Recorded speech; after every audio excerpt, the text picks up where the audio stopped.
नमस्कार, ANB news देख रहे हैं आप। मैं हूं आपके साथ पल्लवी राजपूत और हमारे खास कार्यक्रम हरियाणा चौपाल में आप सभी का स्वागत है। और चलिए अब शुरुआत कर लेते हैं खबरों की। हरियाणा में एनसीआर के 14 जिलों में पटाखों के इस्तेमाल और बिक्री पर रोक लगा दी गई है। प्रदूषित क्षेत्रों में भी लोग पटाखों का इस्तेमाल नहीं कर सकेंगे। लोग सिर्फ ग्रीन पटाखों का ही इस्तेमाल कर सकते हैं। राज्य आपदा प्रबंधन प्राधिकरण ने समय भी तय कर दिया है। दिवाली पर सिर्फ 2 घंटे पटाखा चलाने की आज्ञा होगी। इस दौरान पुलिस टीमें निरीक्षण भी करेंगी।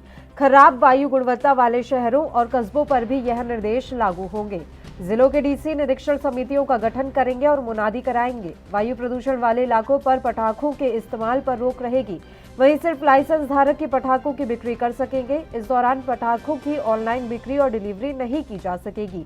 शादी विवाह कार्यक्रम में भी एनसीआर के जिलों और प्रदूषित क्षेत्रों में सिर्फ ग्रीन पटाखे जलाने की अनुमति होगी।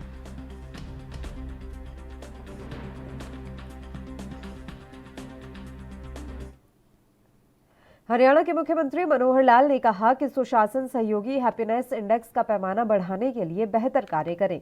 इससे हर नागरिक का जीवन खुशहाल और सुखमय बनेगा और आर्थिक समृद्धि आएगी। मुख्यमंत्री ने शनिवार को सुशासन सहयोगियों के साथ समीक्षा बैठक की। मुख्यमंत्री ने कहा कि भूटान में ईज ऑफ लिविंग इंडेक्स चलता है। इसके आधार पर वहां की जनता में खुशी है। प्रदेश में अच्छे पैरामीटर बनाएं जिससे सभी लोगों में प्रसन्नता आए। रोजगार और विकास की योजनाएं व्यक्ति के घर द्वार तक पहुंचे और उन्हें योजनाओं के बारे में पूरी जानकारी हो।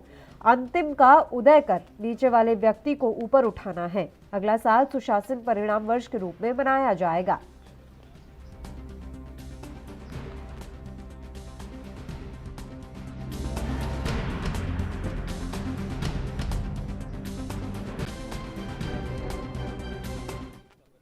हरियाणा में 24 अक्टूबर को हुई ओलावृष्टि से फसलों को काफी नुकसान पहुंचा है। इसी नुकसान की भरपाई के लिए आज सोनीपत के किसानों ने मुख्यमंत्री मनोहर लाल से मुलाकात कर अपनी समस्याएं बताई। किसानों ने खराब हुई फसल को लेकर मुख्यमंत्री को गांव में आकर जायजा लेने का न्योता दिया, जिसे स्वीकार करते हुए सीएम ने मौके पर ही कुछ समस्याओं का समाधान किया। साथ ही बाकी समस्याओं के भी जल्द समाधान का आश्वासन दिया।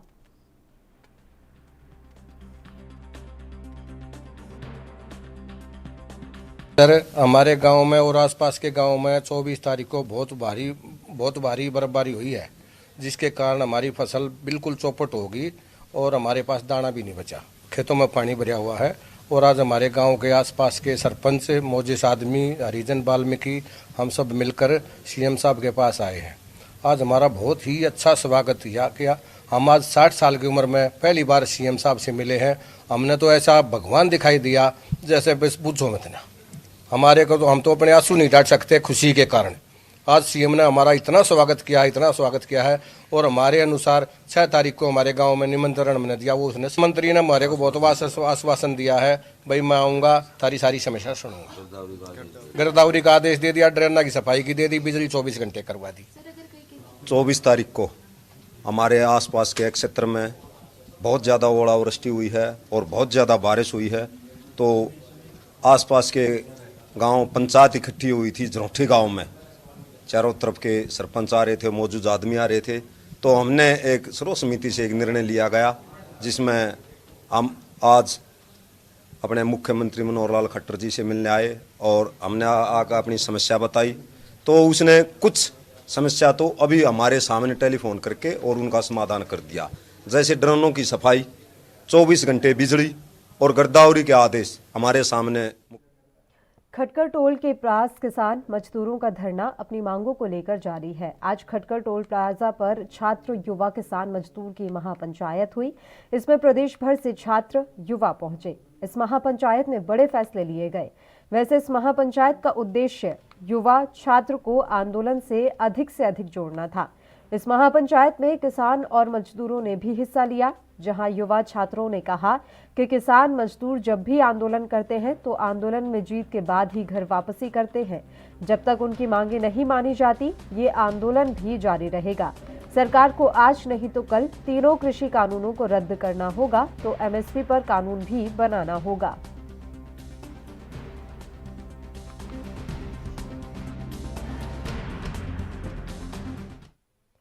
हरियाणा सरकार ने हरियाणा दिवस यानी कि 1 नवंबर को प्रदेश के 100 और गांवों को 24 घंटे बिजली की सप्लाई सुनिश्चित करने वाले फीडरों से जोड़कर ग्रामीणों को दिवाली से पहले तोहफा दिया है। बिजली मंत्री रणजीत सिंह ने कहा कि महारा गांव जगमग गांव योजना के तहत अब प्रदेश के 5,487 गांवों को 24 घंटे बिजली सप्लाई दी जा रही है। शेष गांवों को भी जल्द 24 घंटे बिजली की आपूर्ति सुनिश्चित करवाएंगे। शहर की तर्ज पर ग्रामीण क्षेत्र में भी 24 घंटे बिजली की आपूर्ति हो, इसके लिए मुख्यमंत्री मनोहर लाल ने 1 जुलाई 2015 को कुरुक्षेत्र जिले के दयालपुर गांव से इस मनोहर योजना की शुरुआत की थी। इसी दिशा में कदम बढ़ाते हुए हरियाणा दिवस के अवसर पर उत्तर हरियाणा बिजली वितरण निगम के 67 गांव और इस योजना में शामिल किए गए हैं, जो अब पूरी तरह से जगमग होंगे।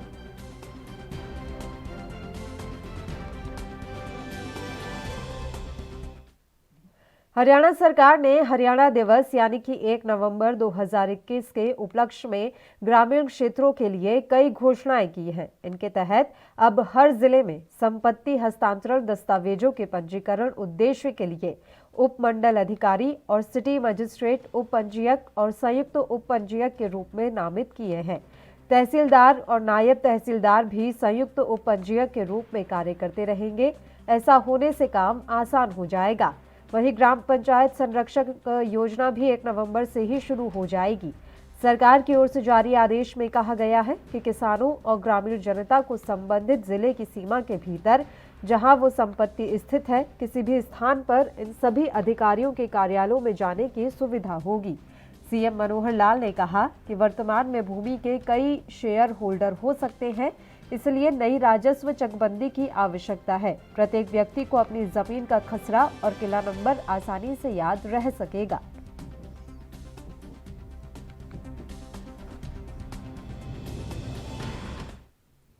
बार काउंसिल ऑफ पंजाब एवं हरियाणा ने Punjab Haryana high court bar association सहित पंजाब हरियाणा और चंडीगढ़ की सभी बार एसोसिएशन के चुनाव का कार्यक्रम घोषित कर दिया है।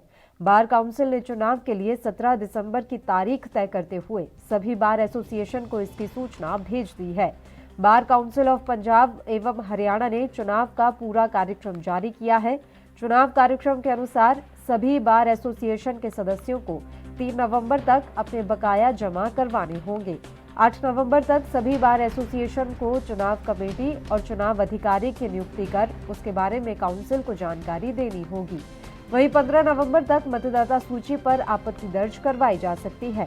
30 नवंबर तक योग्य मतदाताओं की सूची को अंतिम रूप देकर बार काउंसिल को भेजना होगा। इसके बाद 17 दिसंबर को हाई कोर्ट बार एसोसिएशन के साथ पंजाब, हरियाणा और चंडीगढ़ की सभी बार एसोसिएशन के चुनाव होंगे।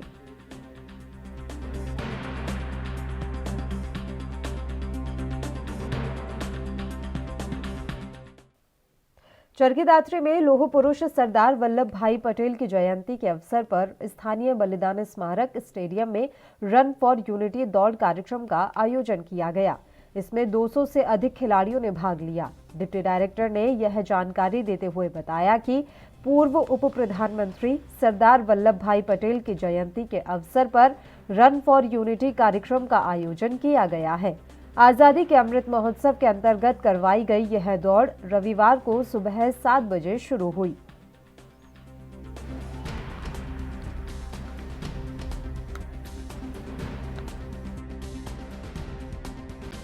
रन फॉर यूनिटी के लिए ये रन फॉर यूनिटी एक देश में बहुत ही अच्छा मैसेज देने के लिए प्रधानमंत्री नरेंद्र मोदी जी के सौजन्य से शुरू हुई थी। तो इससे बहुत ही अच्छा मैसेज हमारे नेशन में जाता है और खास करके जो युवा पीढ़ी है उसके लिए रन फॉर यूनिटी कराई जाती है। अपने हरियाणा डिपार्टमेंट में भी इसका बहुत बड़ा ऑर्गेनाइजेशन होना, जैसे गुड़गांव में प्लान किया था लेकिन किसी कारणवश वो सब चीज़ें नहीं हुई, तो इसलिए छोटे स्तर पर किया है। आगे आगे ये और बड़ा होगा और इस मैसेज को आगे तक स्पोर्ट्स डिपार्टमेंट ले जाने में बहुत अच्छा कार्य कर रहा है। इन सब के लिए हम आभारी हैं कि हमारे मिनिस्टर साहब ने और डायरेक्टर साहब ने इन विषय में अच्छी जो कोचेज से डिस्कशन करके वो सब अच्छा प्रारूप। रन फॉर यूनिटी ये माननीय प्रधानमंत्री जी का जो एक विज़न है कि देश में हम जो है यूथ को एक पॉजिटिव सोच की तरफ और देश में जो है इनके पॉजिटिव योगदान को जो है ना और हम जो है कि हाईली स्पीड से यूज़ कर सकें, इसकी का एक पार्ट है। इसको हम जो है ना आज़ादी का 75वां जो हमारा सप्ताह जो महोत्सव चलेगा उसी का एक पार्ट है ये। इसका पहले तो एक स्टेट लेवल का प्रोग्राम था, लेकिन किसी कारणवश जो है ना वो प्रोग्राम रद्द कर दिया गया और उसके बाद सभी जिला मुख्यालय पर ये जो रन फॉर यूनिटी का कार्यक्रम किया गया। लगभग जो है ना हर डिस्ट्रिक्ट में जो है ना 200 के करीब जैसे कोरोना काल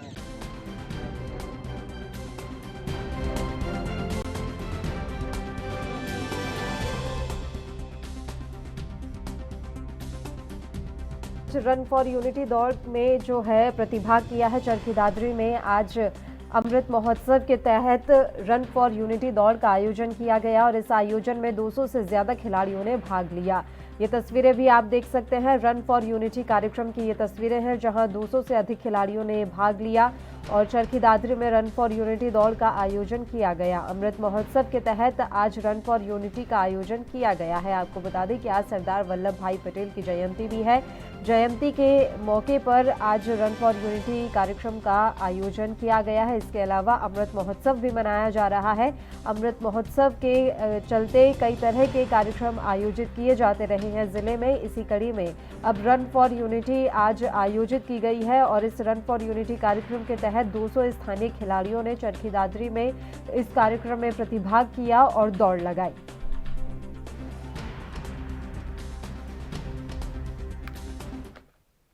आज देश भर में सरदार वल्लभ भाई पटेल की जयंती मनाई जा रही है। इसी कड़ी में यमुनानगर जिले में भी पुलिस विभाग की ओर से पुलिस कर्मियों को एकता और अखंडता की शपथ दिलाई गई। सरदार वल्लभ भाई पटेल के जन्म दिवस के उपलक्ष्य में राष्ट्रीय एकता दिवस का आयोजन किया गया। वल्लभ भाई पटेल स्वतंत्र भारत के प्रथम उप प्रधानमंत्री और गृह मंत्री थे। उनकी पहली प्राथमिकता थी देसी रियासतों को भारत में शामिल करना। इस कार्य को उन्होंने बिना लड़ाई झगड़े के बखूबी किया, क्योंकि भारत के एकीकरण में सरदार वल्लभ भाई पटेल का योगदान अत्यंत महत्वपूर्ण था। इसलिए उन्हें भारत का लौह पुरुष कहा गया है। इस अवसर पर पुलिसकर्मियों ने राष्ट्र की एकता, अखंडता और सुरक्षा को बनाए रखने के लिए शपथ ग्रहण की। सरदार वल्लभ भाई पटेल, उनका जो अहम योगदान राष्ट्र को एकजुट करने में रहा है। आज़ादी के तुरंत बाद हमारा जो राज्य, हमारा जो देश है, उसमें छोटे छोटे प्रिंसली स्टेट्स थे। तो अभी उन सभी स्टेट्स को भारत के संविधान के दायरे में लेके आना, ये सरदार वल्लभ भाई पटेल का एक अहम रोल रहा है इतिहास के अंदर। और आज जो भारत का मानचित्र है, उसको जिस तरीके से हम देखते हैं, तो उस मानचित्र को स्थापित करने में सरदार वल्लभ भाई पटेल का एक बहुत ही अहम रोल रहा है। आज जबकि देश में ऐसी ताकतें पैदा हो गई है जो हमारी एकजुटता और एकता है, उसको खंडित करने का प्रयास कर रही है, तो ऐसे में बहुत ज़रूरी हो जाता है कि हम इकट्ठे हों और एक शपथ लें। हम सब ये शपथ लें कि हम अपनी तरफ से राष्ट्र की एकता, एकजुटता बनाए रखने का हर संभव। खबर अम्बाला से है, जहां के किसान अब जागरूक होने लगे हैं। इसी का नतीजा है कि चालू खरीफ सीजन में जिले में आग लगने की घटनाओं की संख्या में काफी गिरावट दर्ज की गई है। इस साल पराली जलाने में पिछले साल के मुकाबले 50% तक की कमी आई है। किसानों का कहना है कि किसान अब जागरूक हो गए हैं और मशीनरी भी बढ़ गई है। इससे किसानों को भी फायदा हो रहा है। मशीन पराली को मिट्टी में ही मिला देती है, जो खाद का रूप ले लेती है। इससे खाद की भी कम खपत होगी। वहीं किसानों का कहना है कि अगर सरकार सुपर सीडर के लिए ज्यादा सब्सिडी दे तो अगले साल तक आग लगनी 100% तक बंद हो जाएगी।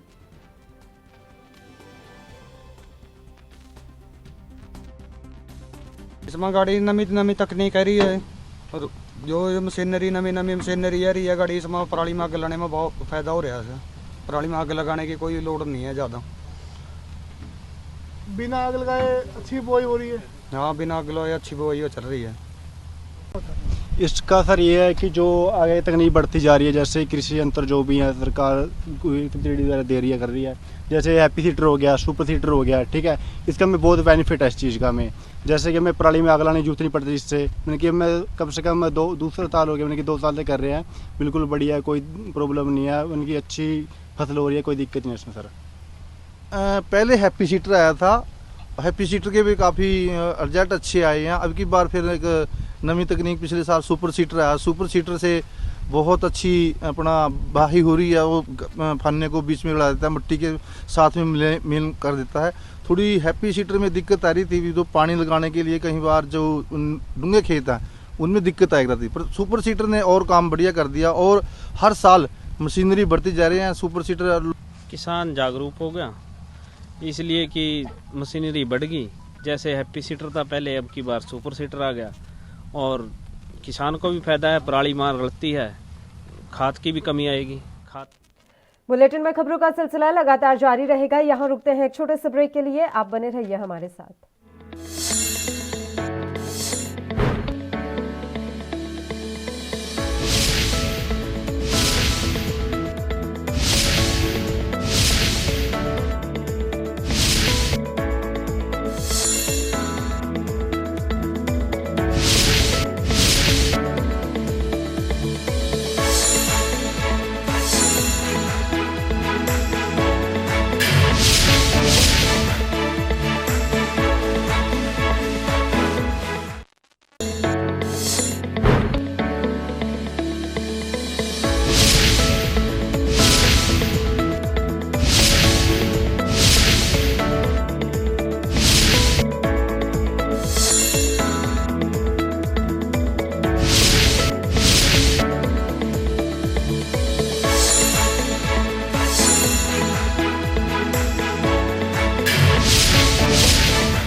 ब्रेक के बाद एक बार फिर से आप सभी का स्वागत है। बढ़ते हैं कुछ और खबरों की ओर। अंबाला दिल्ली हाईवे स्थित मोहड़ा के निकट अंबाला और पंजाब पुलिस ने देर रात हुई छापेमारी कर अंग्रेजी शराब का जखीरा बरामद किया।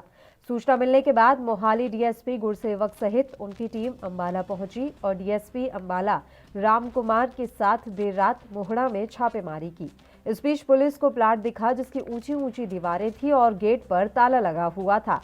ताला तोड़ने के बाद पुलिस भीतर गई तो 3 ट्रक खड़े हुए थे। तलाशी में 2 ट्रक अंग्रेजी शराब की हजारों पेटियों से भरे हुए थे, जबकि एक ट्रक खाली खड़ा था। पुलिस ने सभी ट्रक को शराब सहित अपने कब्जे में लेकर मामले की जांच शुरू कर दी है। पंजाब में मोहाली में एक शराब पकड़ी गई थी, जिसकी जांच के दौरान सामने आया कि उसका एक हिस्सा यहाँ पे है। जब यहाँ पे एक 4 दीवारी जिसमें एक कमरा बना हुआ था, एक लैट्रिन बाथरूम थी, और उसको तोड़ के चेक किया गया तो उसमें जो है ना 3 ट्रक खड़े हुए थे, जिसमें 2 में शराब थी और एक खराब खड़ा हुआ था। उनको खोल के चेक किया गया तो उसमें शराब मिली, कोई उसमें अता पता नहीं लगा। इसमें डीएसपी श्री राम कुमार जी अम्बाला छावनी, डीएसपी गुरसेव जी वहाँ जो पंजाब के हैं, निरीक्षक जो एसएचओ हैं मोहाली फेस 1 के निरीक्षक शिवदीप बराड़ जी, मैं था, और चौकी इंचार्ज वहाँ के एसआई कुलवंत जी, हमारे चौकी इंचार्ज एसआई कृष्ण जी थे, और हमने ज्वाइंट टीम का रेड किया, करके कार्रवाई की। कितना सामान इसमें से मिला, कितनी? अभी इन्वेंट्री तैयार करके जो फाइनल होगा आपको बता दिया जाएगा। इन्वेंट्री तैयार की जाएगी। ये जो गोदाम में मिली है तो गोदाम नहीं है, ये एक नया परमिसेस बना हुआ है, इसमें ट्रक खड़े थे और ट्रकों के अंदर शराब थी। तो ट्रक जिसके मालिक के खिलाफ भी कुछ कार्रवाई की जाएगी, जिसका था ये? बिल्कुल तय तक एक बिंदु तक जाकर उसमें कार्रवाई की जाएगी। किसका है वैसे ये अभी पता नहीं लगा परमिसेस क्या, जिसका पता करके कार्रवाई कर रहे हैं। आइडिया कितना सामान पकड़ा गया है? जो हजारों शराब पेटी थी। चरखी दादरी के सदर थाना और महिला थाने में आज सरदार वल्लभ भाई पटेल की जयंती के अवसर पर राष्ट्रीय एकता समारोह का आयोजन किया गया। सबसे पहले सरदार वल्लभ भाई पटेल की फोटो पर पुष्पमाला अर्पित की गई। उसके बाद सभी कर्मचारियों को राष्ट्रीय एकता अखंडता की शपथ दिलाई गई। सदर थाना एसओजी ने जानकारी देते हुए बताया कि सरदार वल्लभ भाई पटेल की जयंती के अवसर पर दादरी जिले के सभी थानों में एकता समारोह का आयोजन किया गया। की जयंती के अवसर पर सभी जिला के सभी थानों में एकता समारोह का आयोजन किया गया है, जो सभी कर्मचारियों को शपथ दिलाई गई है कि वो देश की एकता और अखंडता के लिए अपनी भागीदारी रखें। तथा मैं आप जनता से भी अपील करना चाहूँगा कि वो देश की एकता और अखंडता को बनाने के लिए।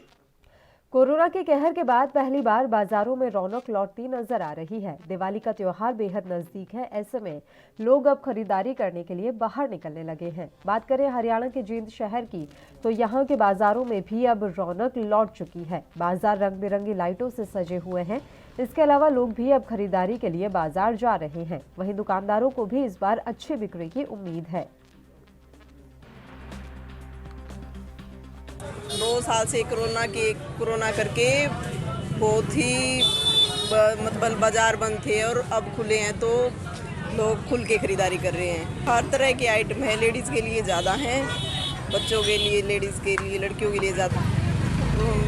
पटाखे वगैरह तो इतने नहीं हैं क्योंकि एक तो प्रदूषण बढ़ जाता है इनसे, और ये लड़ियाँ वगैरह हैं ये ठीक है, ये यूज़ करनी चाहिए। हमारे इंडिया का सबसे बड़ा त्यौहार है दीपावली, हर कोई मनाता है, तो इसलिए सब लोग रौनक बनी हुई है बाज़ारों में। मैं भी आई हूँ, मेरा भाई मुझे गिफ्ट कर रहा है, भाई दूज आ रहा है, 3-4 त्यौहार एक साथ आ रहे हैं। धनतेरस से लेकर भाई दूज तक 5 दिन का त्यौहार होता है, तो वही मना रहे हैं लोग, बाहर निकल रहे हैं, खुशी जाहिर कर रहे हैं, बस इसलिए रौनक बनी। सारी चीज़ें नई हैं, डिज़ाइन तो टाइम के साथ बदलता ही रहता है, सीज़न के साथ भी बदलता है। इनके पास भी बहुत सारी चीज़ें नई हैं, हर डिज़ाइन अलग है।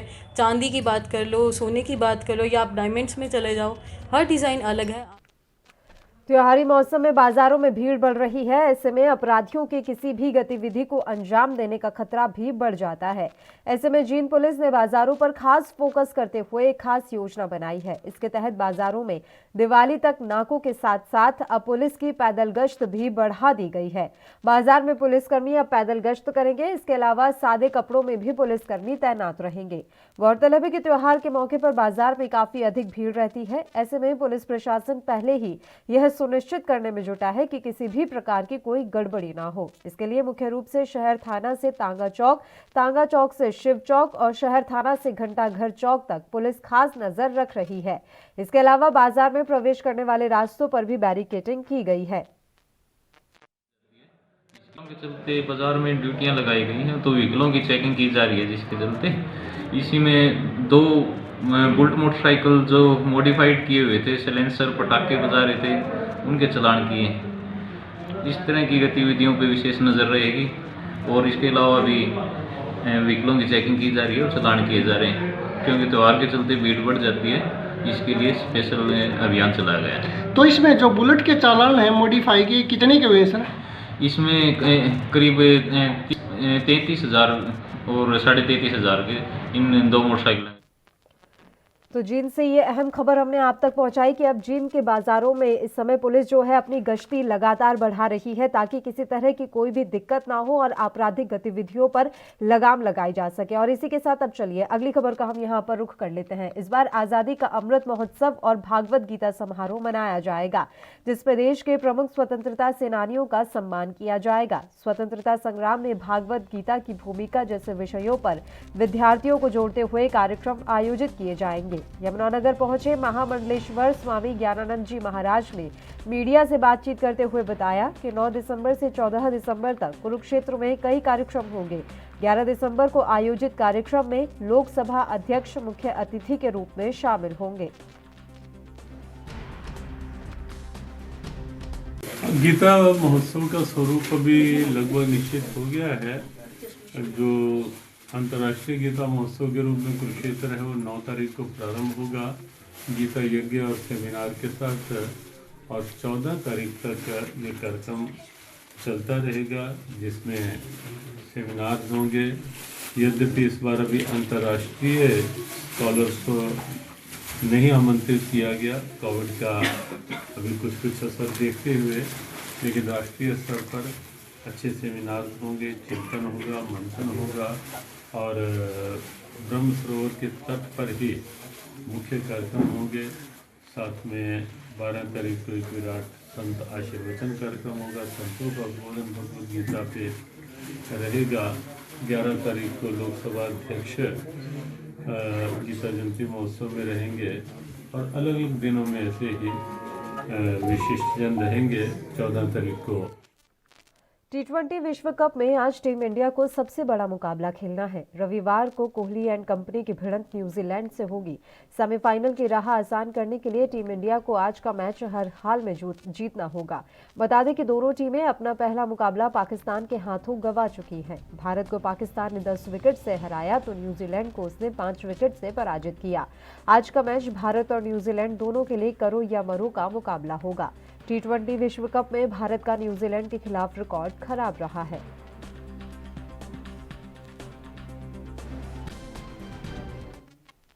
हरियाणा चौपाल में फिलहाल के लिए इतना ही। मुझे दीजिए इजाजत। देश और प्रदेश के तमाम ताजा खबरों के लिए आप देखते रहिए ANB न्यूज। नमस्कार।